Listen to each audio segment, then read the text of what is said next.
Әнбия сүресі. Рахман әрі аса рахымды Алланың атымен бастаймын. Адамдардың есеп беретін күні таяды. Алайда олар сонда да ақиқаттан сырт айналған күйі ғапылдықта жүр. Оларға қай кезде болмасын, Раббыларынан жаңа тағылым, нұсқау яки ескерту келсе, оны мазаққа айналдырып, күле тыңдайды. Олардың жүректері де ойын күлкіге құмар. Сонымен қатар, Аллаға серік қосып, ең үлкен зұлымдыққа барған залымдар, бұл да өздерің сияқты адам баласы емес пе? Олай болса, қалай ғана көріп тұрып, сиқырға ересіңдер деп құпия түрде өзара күбірлеседі. Ардақты Расулымыз, Раббым көк пен жерде айтылған сөздің бәрін біліп тұрады. Ол самиғ, бәрін естуші, һәм алим, бәрін білуші деп айтты. Мүшіріктер Құранға қатысты нақты не айтарын білмей бастары қатып, жоқ, бұл сиқыр емес, бұл не де болса шым-шытырық түстердің шырғалаңы, жоқ, олай емес, ол оны өз ойынан шығарды, жоқ, бәлкім ол шайыр шығар, егер ол шынымен пайғамбар болса, бұрын соңды жіберілген пайғамбарлар сияқты, ол да бізге бір мұғжиза көрсетсін десті. Алайда олардан бұрын біздің қолымыздан зауал тапқан бірде-бір ауыл, өзіне келген пайғамбар қанша жерден мұғжиза көрсетсе де иман етпеген еді. Енді бұлар иман келтіреді ғой деймісің? Уа Мұхаммед, ол мүшріктердің сенің пайғамбарлығыңды қарапайым пенде болғаның үшін қабылдамауы қисынсыз әрі негізсіз. Сенен бұрын жіберген елшілеріміз де тек өзің сияқты біз уахи беріп отырған ер кісілер болатын.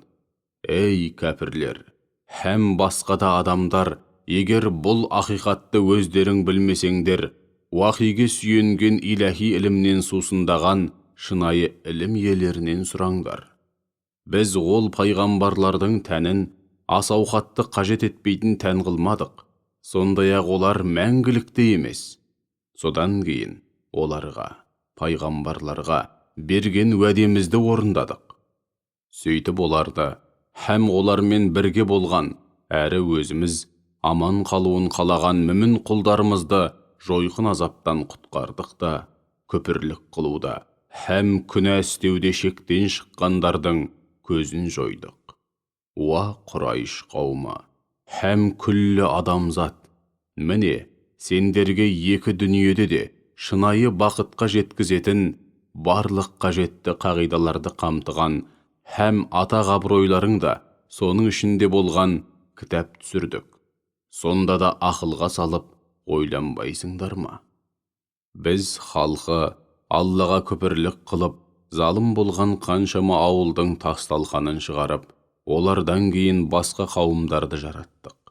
Олар жойқын азабымыздың бастарына төніп келе жатқанын сезер-сезбестен ат көліктеріне міне салып мекендерін тастап тұра қашты. Сонда періштелер, жоқ, қашпаңдар, өздеріңді рақатқа батырып, тайраңдатып қойған сән салтанатқа қайтыңдар, үй-жайларыңа қайтыңдар, бәлкім біреу-міреу сендерден ақыл кеңес немесе бір нәрсе сұрай келер деп оларды мазақ қылады. Сол кезде олар, ойбай-ау, біз өз-өзімізге қиянат жасаппыз, шүбәсіз залым екенбіз деп ақырады. Олардың бұл ойбайы өздерін орылған егіндей жуастып, шоғы сөнген күлге айналдырғанымызда бірақ басылады. Біз көк пен жерді және екеуінің арасындағыларды ермек, ойын күлкі үшін жаратпадық. Егер ермек, ойын күлкі іздесек, сендерді де, басқаны да жаратпай-ақ, оны өз дәргейімізден-ақ тауып алар едік. Егер шынымен істейтін болсақ, солай істер едік. Керісінше біз тек ақиқатқа жақ болып, сол ақиқатпен жалғанның тас төбесінен ұрамыз.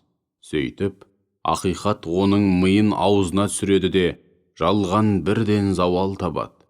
Сендердің Алла, жаратылыс, өмір, адам және жалпы болмыш жайлы ақиқаттан ауытқып кеткен түкке тұрғысыз ойларың және Алланы сипаттап айтқан сөздерің үшін жағдайларың қандай өкінішті. Көктер мен жердің барлығы Аллаға тән. Сондай-ақ оның құзырындағылар, періштелер оған құлшылық қылуды ар көріп, тәкаппарланбайды және құлшылық етуден еш жалықпайды. Олар күндіз түні еш жалықпастан Алланы кемшілік атаулыдан, жын мен адамның өзіңе теліген лайықсыз сипаттарынан пәксің, адасың деп үздіксіз ұлықтаумен болады. Әлде мүшіріктер көктен үмітін үзіп, жер бетінен өлілерді қайта тірілтетін бір қатар құдай тауып алды ма? Егер де жер мен көкте Алладан басқада құдайлар болғанда, шүбәсіз ондағы тепетеңдік пен жүйе бұзылып, астан кестеңі шығар еді. Әйтсе де күллі жаратылыс атаулыны уысында ұстап басқарып тұрған арштың Раббысы Алла мүшіріктердің өзіне теліп жүрген сипаттарынан мүлдем ада. Ол істеген істер үшін жауапқа тартылмайды. Ал мүшіріктер Тәңір тұтқан саналы жаратылыстардың барлығы істеген әрбір іс үшін жауап береді. Олай болса, олар қалай құдай болмақ? Демек олар одан өзгелерді Тәңір тұтты, солай ма? Уа Мұхаммед, ендеше оларға, олай болса, нақты дәлелдерін қане? Міне мынау менің жақтастарымның басшылыққа алған кітабы, ал мыналар менен бұрынғылардың басшылыққа алған кітаптары. Бұлардың барлығында Алла жалғыз, одан басқа құдай жоқ делінген деп айт. Алайда олардың басым көпшілігі ақиқат пен жалғанның ара-жігін ажырата білмейтіндіктен ақиқаттан сырт айналуда. Біз сенен бұрын, менен басқа құдай жоқ, ендеше маған ғана құлшылық етіңдер деп уақи етпестен бірде-бір елші пайғамбар жіберген емеспіз. Соған қарамастан, баз біреулер Рахман, періштелерді немесе пәленшені өзіне бала қылып алды деп айтты. Жоқ. Ол ондайдан ада, олардың Рахманның баласы деп жүргені Алланың қадір тұтқан құлдары ғана. Олар тек оның айтқандарын ғана қайталайды. Одан бұрын сөз бастамайды және бұйрығын ғана орындайды. Алла олардың не істеп не қойғанын, не істеп жүргенін және келешекте не істейтінін жақсы біледі. Олар Алла разылығы болған жандарға ғана шапағат етіп, солардың ғана тілеуін тілейді. Олардың Раббыларына деген тағзымы мен сый-құрметі соншалық, одан үнемі именіп, қорқып тұрады. Егер олардың арасынан біреу шығып, мен де Алладан бөлек өз алдыма бір құдаймын десе, оған берер жазамыз жаһаннам болмақ. Біз шамасына қарамай шектен шыққан залымдарды міне осылай жазалаймыз. Кезінде көктер мен жер тұтасқан бір бүтін еді. Біз ол екеуін бір-бірінен ажыраттық. Көпірлік қылғандар соны көрмей ме? Сондай-ақ тіршілік иелерінің барлығын судан жараттық. Олар сонда әлі де иман келтірмей ме? Жер айналғанда адамдарды шайқамасын деп, онда берік қазықтар, тауларды орнаттық. Діттеген жерлеріне адаспай жетсін деп олар үшін кең жолдар мен өткелдер жараттық. Аспанды шайтандардан һәм құлаудан қорғалған, сақтандырылған берік күмбез қылдық. Алайда кәпірлер ондағы менің бар екенімді, құдіреті күшті жалғыз билеуші екенімді көрсететін мұншама дәлелдерді көргілері келмейді. Әлі де сырт айналады. Түн мен күндізді, күн мен айды жаратқан бір өзі. Күн мен ай секілді аспан денелерінің әр қайсысы өз бағытымен жүзіп жүр. Уа Мұхаммед, біз сенен бұрын бірде-бір адам баласына мәңгілік өмір берген емеспіз. Сонда сен өлесің. Сенің өліміңді тілеп жүрген кәпірлер мәңгі бақи тірі қала ма? Жан біткеннің бәрі өлімнің дәмін әйтеуір бір татады. Біз сендерді бұл дүниеде жамандықпен де, жақсылықпен де сынаймыз. Соңында барлығыңда құзырымызға келтірілесіңдер. Уа Мұхаммед, әлгі көпірлікте қасарыспа кәпірлер сені көргенде, өздерінше мазақ қылады, әрі жалған құдайлар жайлы жағымсыз сөз айтылғанын қаламайтындықтарын көрсетіп, құдайларыңа тіл тигізіп жүрген осы ма дейді. Алайда, өздерін рахымына бөлеп, ризық несібелерін берген Рахманның еске алынуын қаламайды, әрі оның кітабын мойындамайды. Негізінен адам баласы сабырсыз болып жаралған. Сондықтан да кәпірлер, бізді қорқытқан азабың қане деп, пайғамбарды мазақ қылады. Олай болса, асықпай-ақ қойыңдар. Сендерге азабымды жақында көрсетемін. Алайда олар сонда да, бұл азаптың уәделі уақыты қашан, егер айтқандарың рас, өздерің шыншыл болсаңдар, көрсететін азаптарың қан едеуден жалықпайды. Күпірлікте қасарысқан сол кәпірлер, қанша жерден жанталасса да, жүздерімен арқаларын шалған тозақ отын қайтара алмайды.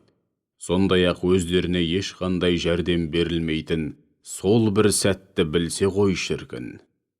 Азабымыздың күтпеген жерден келіп, оларды састыратыны соншалық, тұрған жерлерінде сілейеді де қалады.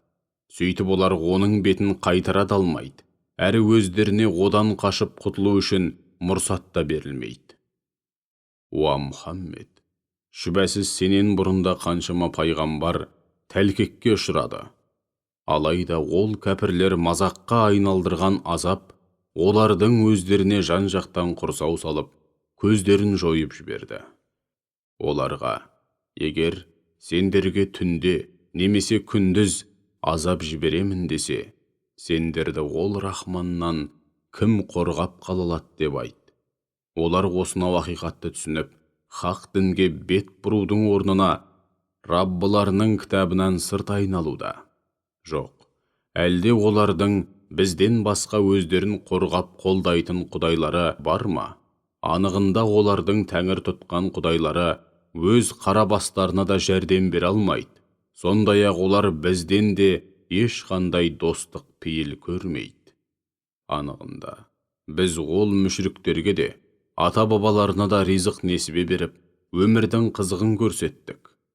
Олар ешқандай бәле-жалаға ұшырамай, ұзақ жылдар бойы бейбіт өмір сүрді. Анығында олар соған алданып отыр. Сонда ол кәпірлер біздің ілімімізді, қалауымызды және құдіретімізді жерге бағыттап, жерді жан-жағынан бірте-бірте қусырып келе жатқанымызды, яғни хақ дін исламның күн санап күшейіп жер бетіне бірте-бірте жайылып күш алып келе жатқанын, һәм өз жерлерінің кеміп бара жатқанын көрмей ме? Ендеше олар қалайша үстем болмақ.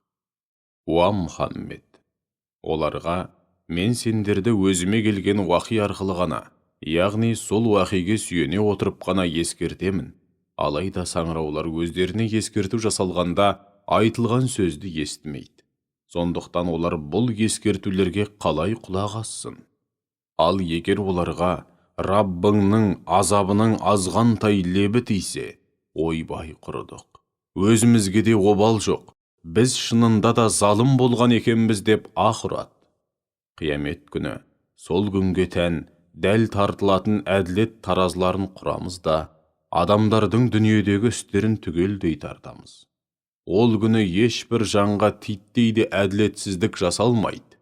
Істелген жақсы жаман іс қышаның дәнегіндей мысқалдай болса дағы, оны таразыға тартамыз.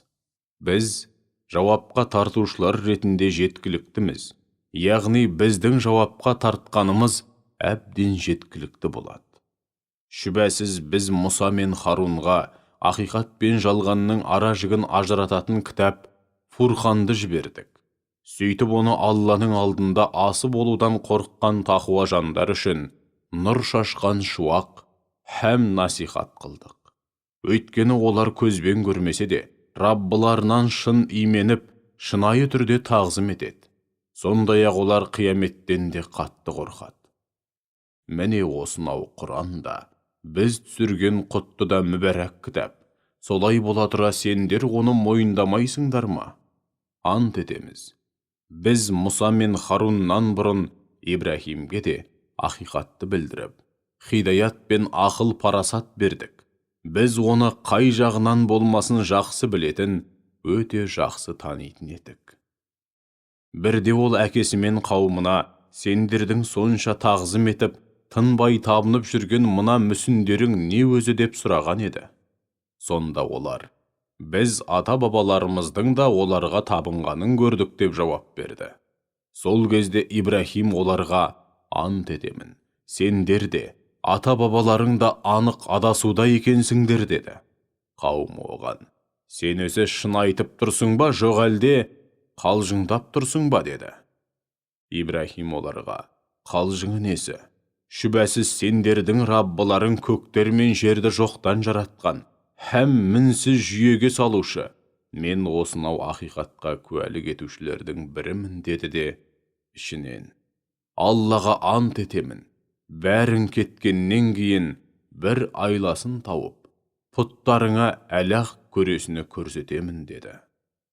Сөйтіп Ибрахим пұттардың күл талқанын шығарды.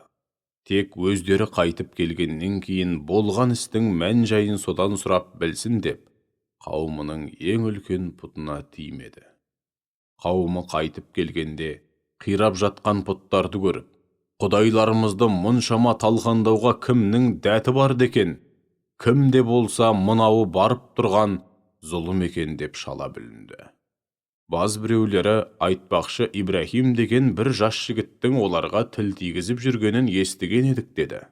Сонда қауымының шонжарлары, олай болса, оны жұрттың алдына әкеліңдер, бәлкім көпшіліктің алдында кінәсін мойындар, сөйтіп ел жұрт оған куә болар десті.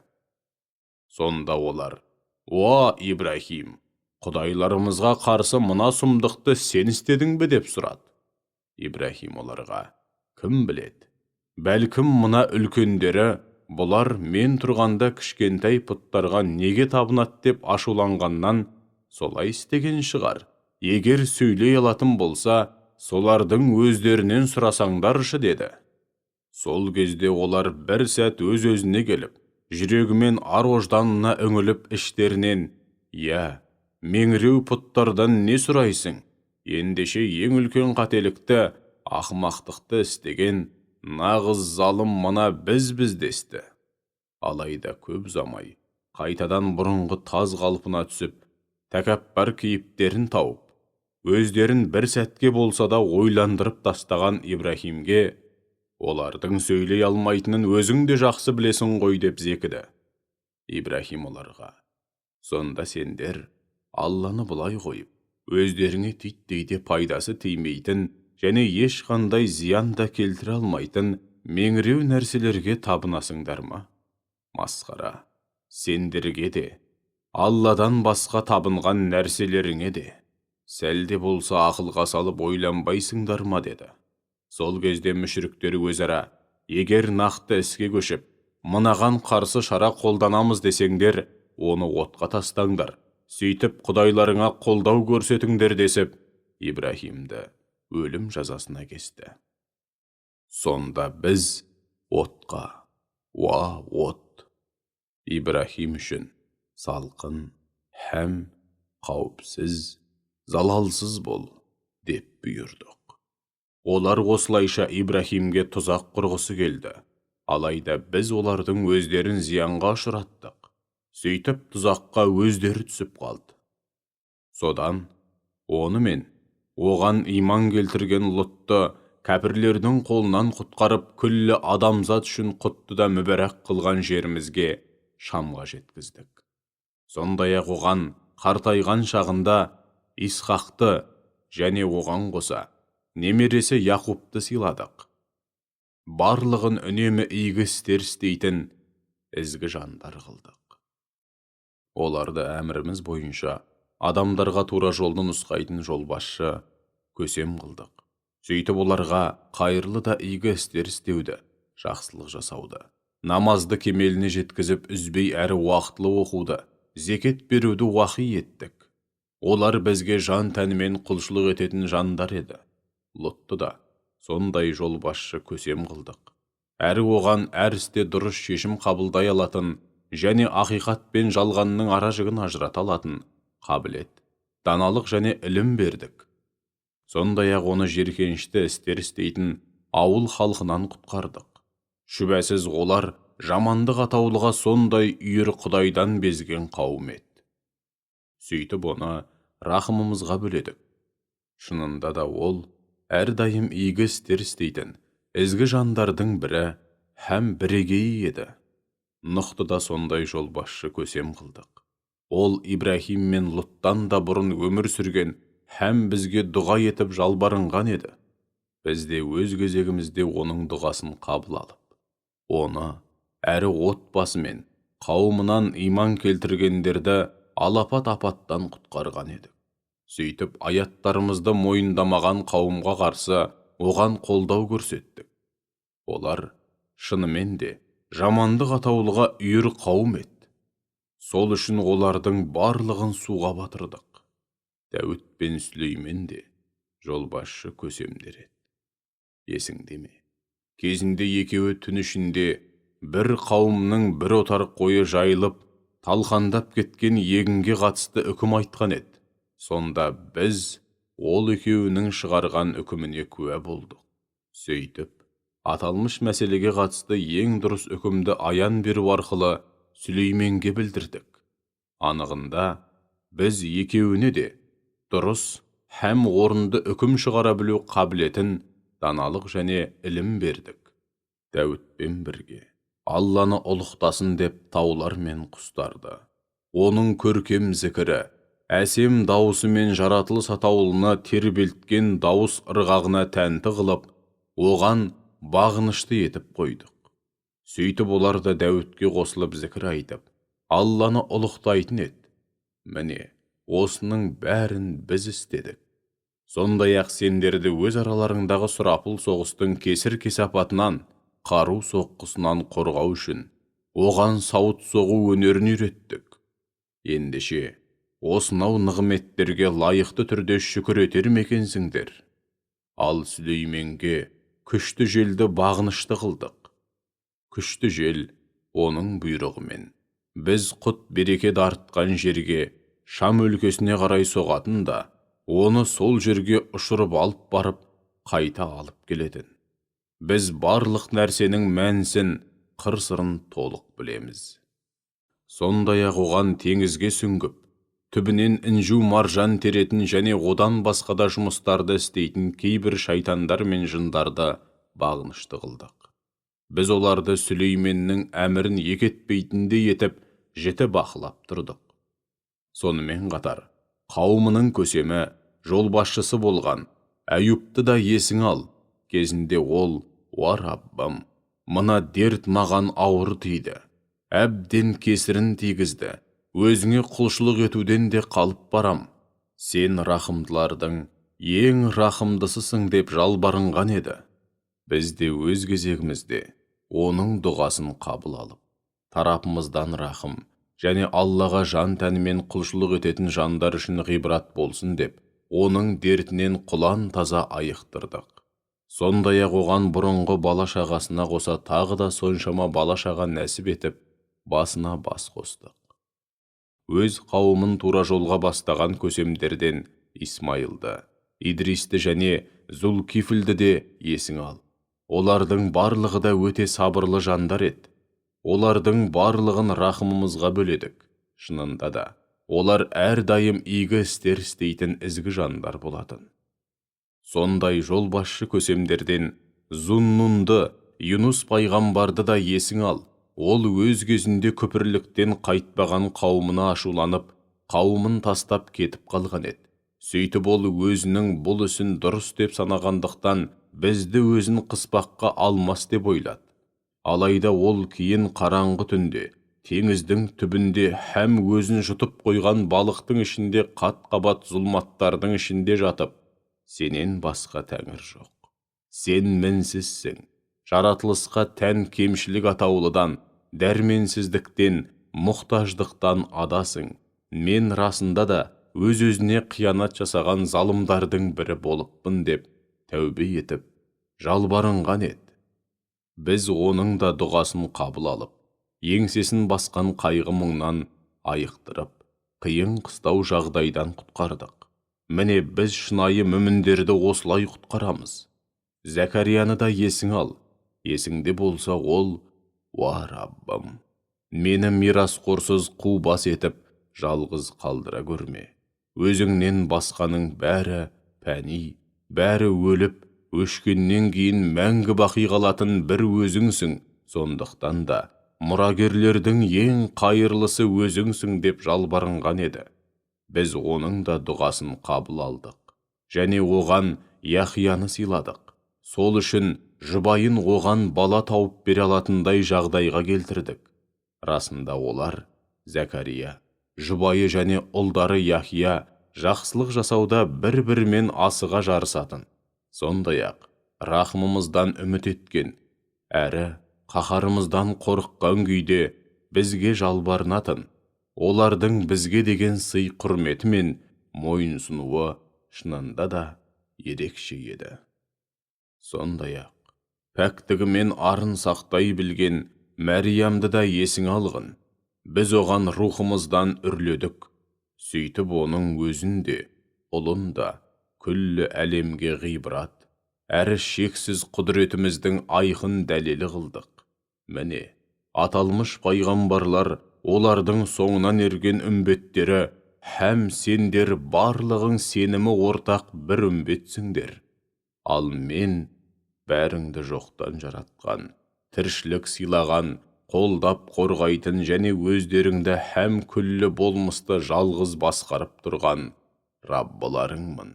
Ендеше маған ғана құлшылық етіңдер.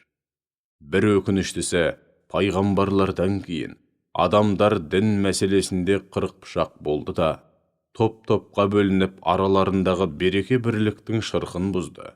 Бірақ олардың барлығы ақыр соңында бізге қайтуда. Әрі барлық істері үшін алдымызда жауап береді. Ендеше кім-де-кім мүмін бола отырып, Алланың разылығына бөлейтін сауапты, игі істер істесе, оның еңбегі жоққа шығарылмайды. Яғни еш кетіп елеусіз қалмайды. Біз оның бар еңбегін өз есебіне жазып отырамыз. Біз бір қауымға қатысты күпірлік пен күнә жасауда қасарысқан үшін көзін жоямыз деген кесімді үкім шығарсақ, ол қауымның содан кейін иманға келуі мүмкін болмағанындай, біз көзін жойған қауымның бізге қайтпай қалуы да мүмкін емес. Сондай-ақ олардың алдымызға келгеннен кейін тәубелеріне келіп иман келтіріп, игі істер істеу үшін дүниеге кері қайтарылуы да мүмкін емес. Күндердің күнінде Яжүж бен Мәжүждің алдына қойылған тосқауыл ашылады да, олар лаң салып дүниені ойрандау үшін әр төбенің басынан селдей ағыла бастайды. Міне, хақ уағда орнатылатын, яғни қиямет қайым орнайтын уақыт таяды. Сол кезде өмір бойы күпірлікте қасарысқандардың көздері шарасынан шығып, ойбай құрыдық, өзімізге де обал жоқ. Расында біз мұны, қияметті, мүлдем ескермей, ғұмырымызды ғапылдықта өткізген екенбіз. Анығын айтқанда, біз өз-өзінің обалына қалған нағыз залым екенбіз деп ақырады. Мына сендер де, Алладан басқа табынған пұттарың да, жаһаннамның отынысыңдар. Бәріңнің де баратын жерлерің сол. Егер олардың құлдық ұрып табынғандары шын құдай болса, жаһаннамға кірмес еді. Олардың барлығы онда мәңгі бақи мекендейді. Олардың ондағы сыбағасы жан төзгісіз азаптан қатты ентігіп ыңырсу ғана. Әрі олар дүниеде Алланың аяттарына құлақ аспағандар үшін онда пайдаларына жарайтын еш нәрсе естімейді. Ал пешенелеріне жұмақ, Алланың дидарын тамашалау және разылығына бөлену сынды сый-сияпатпен уәденің ең жақсысын жазған құлдарымызға келсек, олар жаһаннамнан барынша аулақтатылады. Олар тіпті жаһаннамның сыбдырын да естімейді. Жұмақта жандары құмартқан, көңілдері қалаған нығметтердің ішінде мәңгі бақи ғұмыр кешеді. ең үлкен қорқыныштың, яғни сурдың екінші рет үрленуінің өзі оларды уайым қайғыға салмайды. Періштелер оларды қошеметтеп қарсы алып, міне, сендерге уәде етілген күн осы деп сүйіншілейді. Күндердің күнінде жазу жазылған парақтардың шиыршықталып бүктелгеніндей аспанды бүктейміз. Сонда оның һәм ондағы нәрселердің ізі де қалмайды. Жаратылыс атаулыны әу баста қалай жоқтан жаратқан болсақ, оларды ақиреттегі мәңгілік өмір үшін дәл солай қайтадан жаратамыз. Бұл біздің мойнымызға алған уағдамыз. Біз уәдемізді міндетті түрде орындаймыз. Біз Тәураттан кейін Забурде де жер бетіне бір Аллаға иман келтіріп игі істер істейтін ізгі жандар мұрагер болады.